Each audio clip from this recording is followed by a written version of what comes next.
Olá, tudo bem com você? Como é que estão as coisas aí? Espero que seja tudo bem. Eu sou o André Godoy, este aqui é o canal Dinheiro. Hoje é dia 19 de agosto, terça-feira. Bom, ontem eu lancei 2 vídeos sobre a tal da Lei Magnitsky e os bancos, né? Um dos vídeos eu fiz uma análise pensando com a cabeça de gente normal, né? Pensando nas implicações financeiras que haveria tanto para o Brasil quanto para os bancos, etc.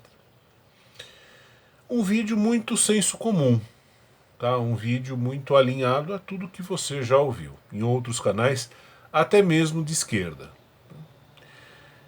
O problema é que ontem eu também fiz um outro vídeo em que eu falei sobre a questão do banco, dos bancos, da Magnitsky, mas raciocinando em termos políticos e não em termos financeiros. E o interessante é que quando você raciocina em termos políticos, você chega a uma conclusão que não tem nada a ver com a conclusão a qual você havia chegado, pensando em termos financeiros. Você chega na conclusão oposta, para falar a verdade. O que eu disse ontem nesse vídeo é que se prevalecer a lógica política, os bancos brasileiros vão dar as costas para o Trump e vão ficar com o Lula e com o Alexandre de Moraes, e é isso aí. Né? Muita gente ficou bem brava comigo, me mandou várias mensagens aqui. E eu gostaria de analisar essas mensagens e, assim, de alguma forma, aprofundar um pouco aquilo que eu falei ontem, para que essas pessoas que me escreveram e outras que talvez tenham pensado a mesma coisa, mas não chegaram a me mandar mensagem, percebam que o negócio não é tão simples quanto parece. Tá? Assim, todo mundo que me mandou mensagens bravo pelo que eu falei no vídeo sobre política, são pessoas que retrucaram meus argumentos políticos com argumentos financeiros. Ora, do ponto de vista financeiro, se for para pensar em termos financeiros exclusivamente, o que eu falei no meu vídeo, em que eu analiso o problema com a lógica financeira, é 100% alinhado a tudo que os senhores escreveram aqui. Financeiramente, é claro que é complicado você dar as costas ao Trump. Só que vocês que me mandaram essas mensagens, vocês erraram numa coisa. Vocês não perceberam que vocês estão usando argumentos financeiros contra questões e fatos que são da política, não são das finanças. Então, por exemplo, olha, o Sandro, aliás, todos vocês que mandaram aqui mensagem, eu agradeço, tá? Mesmo que vocês estejam bravos comigo, eu agradeço porque eu acho legal levantar essas questões aqui. O Sandro Santos, ele escreveu o seguinte: me desculpe, mas com o conhecimento que você tem, não deveria falar uma idiotice dessa. Aquilo que eu falei, que se os bancos pensarem politicamente, eles ficam ao lado do Moraes e do Lula. O Sandro falou: com o conhecimento que eu tenho, eu não deveria falar uma idiotice dessa. Sua opinião pode influenciar pessoas. Retroceder para ajudar um criminoso, um ditador. Espero que você repense sua opinião ou esse seu comentário sem noção.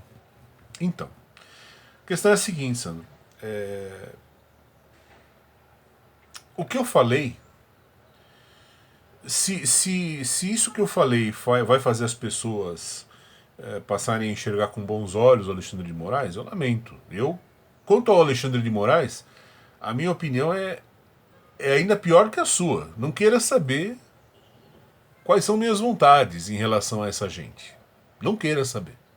Tá?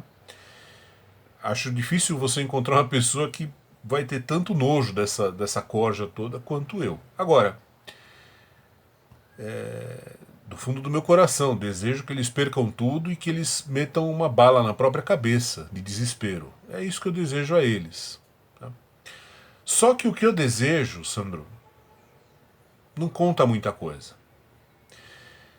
E agora eu vou me explicar para você que mandou essa mensagem e para outras pessoas que mandaram mensagens mais ou menos alinhadas à mensagem do Sandro.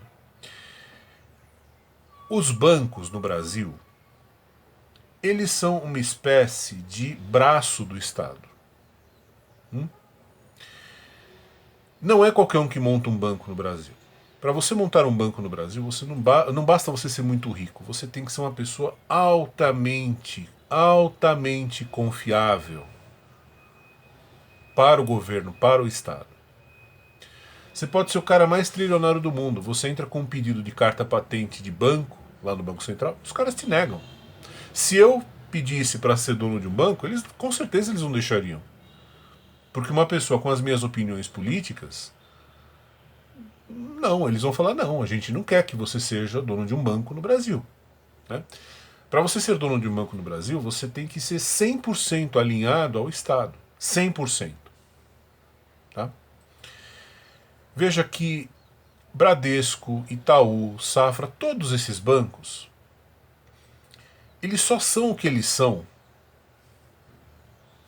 porque eles são braços do Estado. O Estado protegeu esses bancos e protege esses bancos há décadas. Há décadas que esses bancos sabem dos leilões de Banco Central com X minutos de antecedência. Todo mundo que é do mercado sabe disso. Há décadas que existem leis infernizando bancos estrangeiros que queiram se estabelecer no Brasil. Faz décadas isso. Por quê? Porque para o governo brasileiro, para o Estado brasileiro, para os políticos brasileiros, o sistema bancário não é nada mais do que um apêndice do Estado. Mesmo que seja o setor privado. Pouco importa para eles. O Setúbal manda no Itaú menos do que ele manda na casa dele. Pode ter certeza. A coisa não funciona do jeito que você pensa. Esses banqueiros, eles devem muito. Aliás, não é que eles devem muito, eles devem tudo ao Estado. Tudo o que eles são, eles devem ao Estado. Nunca houve no Brasil um banqueiro de verdade que fizesse jus ao nome, ao termo banqueiro. A vida inteira foram agiotas do Estado. Décadas atrás, eles ficaram bem porque eles nadaram, surfaram na onda da hiperinflação no Brasil. Foi ali que eles ficaram milionários. Inclusive, emendando aqui, um outro comentário enviado pelo Walter Soares. Obrigado, Walter. Walter fala o seguinte: sua análise está totalmente fora da realidade. Você, mais do que ninguém, sabe que existe o sistema SWIFT. Tá falando merda. Não tô falando merda, Walter, porque o que acontece é o seguinte: o Brasil não é Taiwan. O Brasil não é a Alemanha. O Brasil não é o Japão. Nós somos um país pobre, periférico, irrelevante,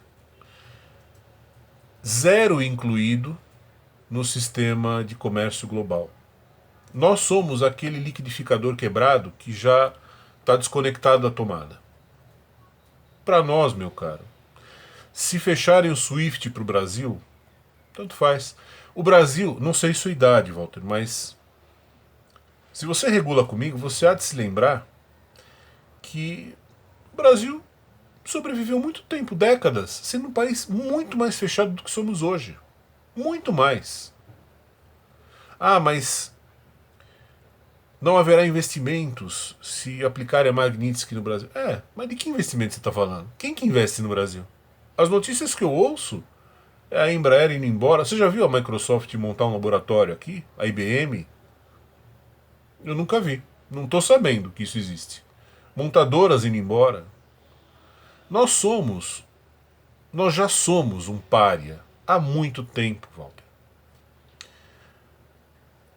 Nós não precisamos, nós somos tão desgraçadamente pobres e insignificantes e irrelevantes por decisão nossa. Nós sempre tivemos essa cabeça infeliz de não querer participar do comércio internacional, que hoje nós somos como uma ilha de selvagens, a Ilha da Caveira. Por isso que eu dou o exemplo da Ilha da Caveira. Eu não sei se você acompanha o canal aqui, mas eu sempre brinco, eu chamo o Brasil de Ilha da Caveira.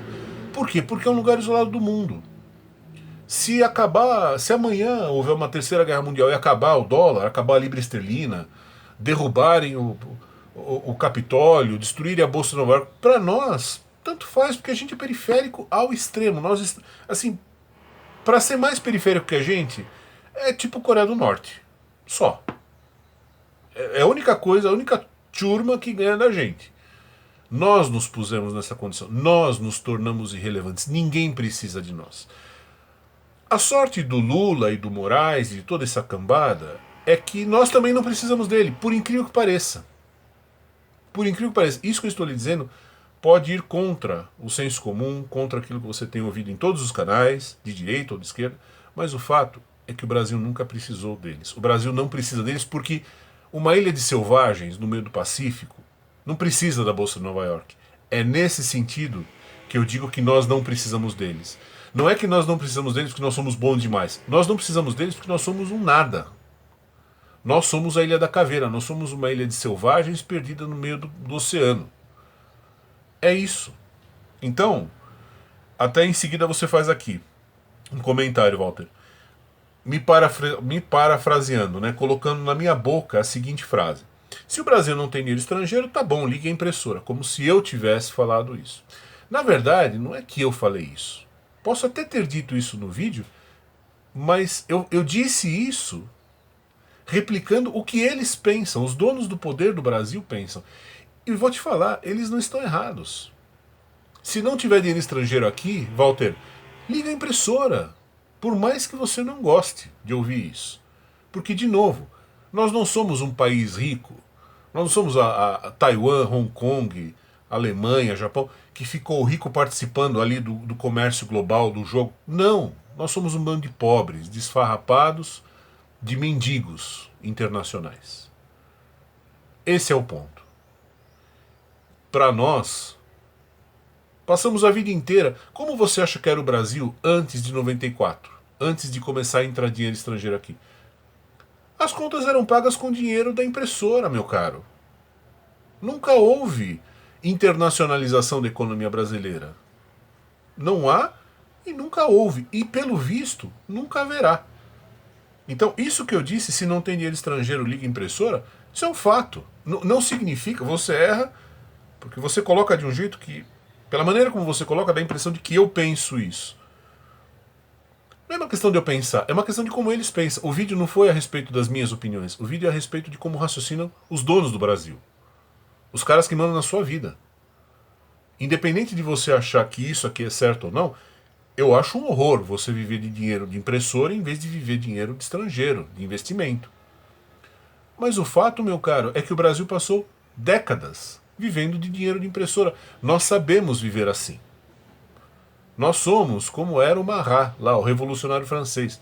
Nós vivemos no esgoto de Paris. Não de Paris, né? A gente vive num outro esgoto.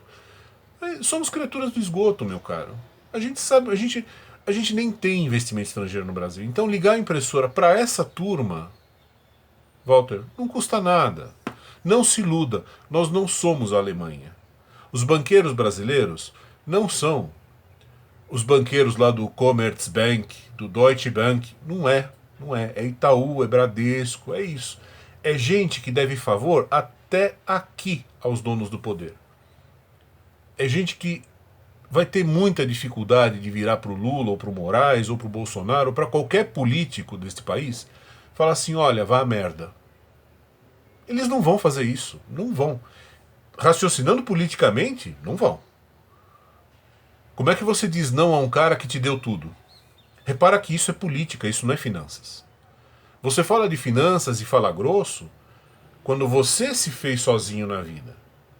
Quando o mérito foi seu. Agora, quando tudo que você tem foi conquistado à custa de favores políticos, como é que você vai dizer não para esses caras?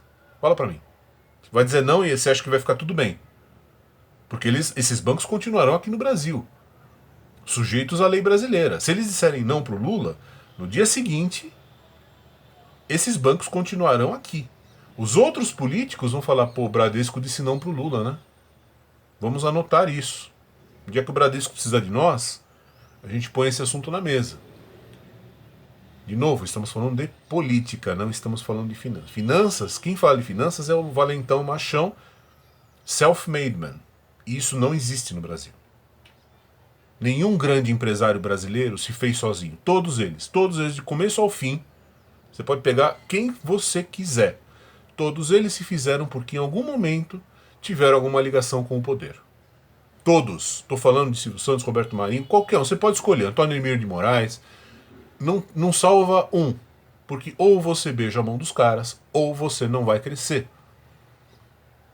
E por que que você... Por que existe essa situação? Justamente porque o cara quer ter você na mão. Para que num momento desse de Magnitsky da vida, os banqueiros... Por que que você acha que os banqueiros estão pensando 1000 vezes? Já te ocorreu? Por que que eles não simplesmente falam, não, foda-se o Alexandre de Moraes? Por que que eles não falaram foda-se até agora pro Alexandre de Moraes? Por quê? Por pena?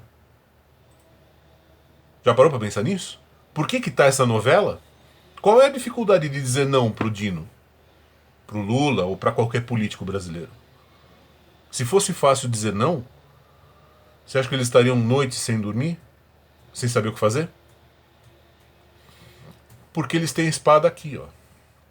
Então, a sugestão que eu te dou, aliás, a todos, né?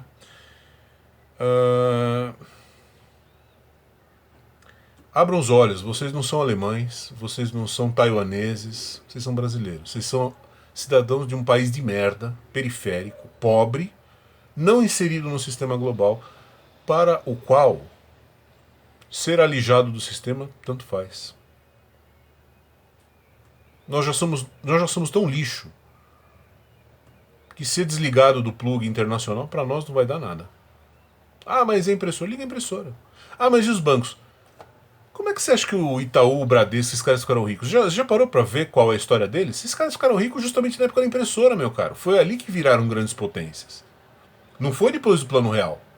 Foi na época da inflação, da altíssima inflação. Então, esses caras sabem lidar com essa situação. Quem vai se ferrar é o povo. Ora, o povo é um detalhe, não é assim que eles pensam? É assim que eles pensam. Então, assim, cuidado para não ser ingênuo, tá? Cuidado para não analisar com ferramentas de finanças uma questão que não é de finanças, uma questão que é de política. E política pesada, suja, perigosa. Tá? E esses banqueiros brasileiros sabem disso, tanto é que até agora eles não mandaram o Alexandre de Moraes a merda. Né? Enfim, é isso. É só um recado. Pensem. Tá bom? Um abraço. Até mais.